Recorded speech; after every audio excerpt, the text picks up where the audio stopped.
Okey, baik. Kalau kita tengok komen daripada sahabat kita ni, dan dia mempertikaikan kenapa Sabah dan Sarawak itu tidak terkesan dengan kenaikan harga minyak di Semenanjung. Kerajaan masih lagi tidak menaikkan harga diesel di Sabah dan Sarawak. Sebenarnya aku ingatkan sudah ramai rakyat negara kita ni faham, tetapi masih lagi ramai yang sebenarnya tidak faham.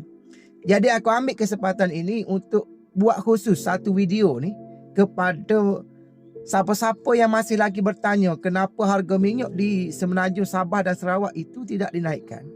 Okey, aku buat perumpamaan macam ni bagi mudah faham. Di Semenanjung ni, seperti mana kita menerima subsidi budi 95. Sebelum ni kota sebanyak 300 liter dikurangkan kepada 200 liter. Dan dia ada dua perbezaan harga. Orang yang mendapat subsidi itu sekiranya kamu sudah capai kota tu dan kamu perlu membayar dengan harga biasa lah. Harga berapa? RM3 ke RM4 lebih sekarang ni.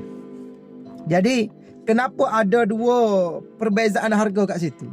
Sebabnya harga yang murah itu dalam kota 200 liter itu sebenarnya kita ditampung dengan subsidi kerajaan. Kerajaan bayar separuh harga dan kita hanya mengeluarkan separuh sahaja harga untuk tidak terlampau terbeban dengan kenaikan harga minyak. Sama juga di Sabah dan Sarawak. Kenapa kerajaan tidak menaikkan harga minyak di Sabah dan Sarawak? Sebabnya penggunaan diesel ni sebenarnya lebih tinggi di Semenanjung. Di Sabah Sarawak dia agak kurang kalau nak dibandingkan dengan Semenanjung.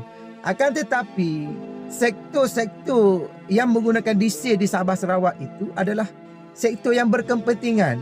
Mostly kenderaan di Sabah dan Sarawak menggunakan four-wheel drive, transport untuk pengangkutan, yang mana jarak di Sabah dan Sarawak itu dia terlampau jauh di satu tempat ke satu tempat.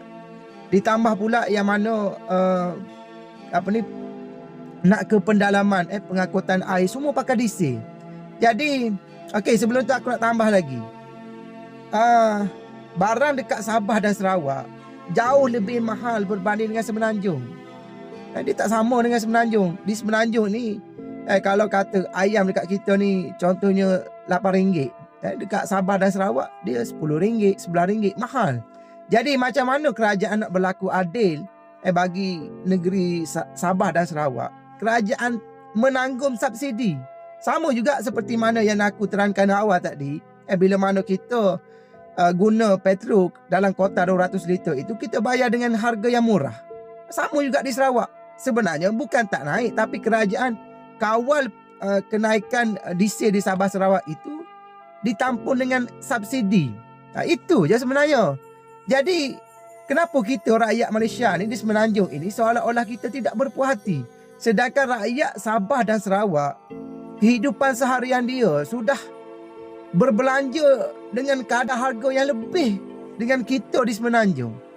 Jadi bagi aku memang sangat wajarlah sekiranya kerajaan untuk berlaku adil cover harga subsidi di diesel di Sabah dan Sarawak itu supaya jangan naik seperti mana Semenanjung.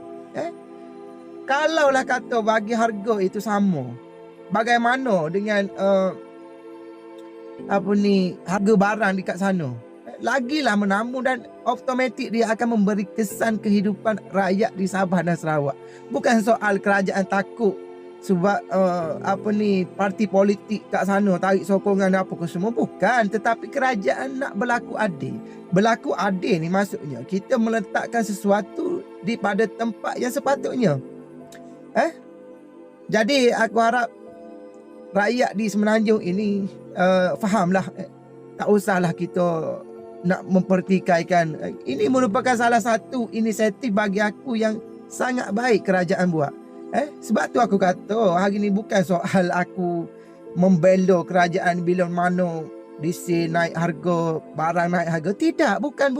Kena faham.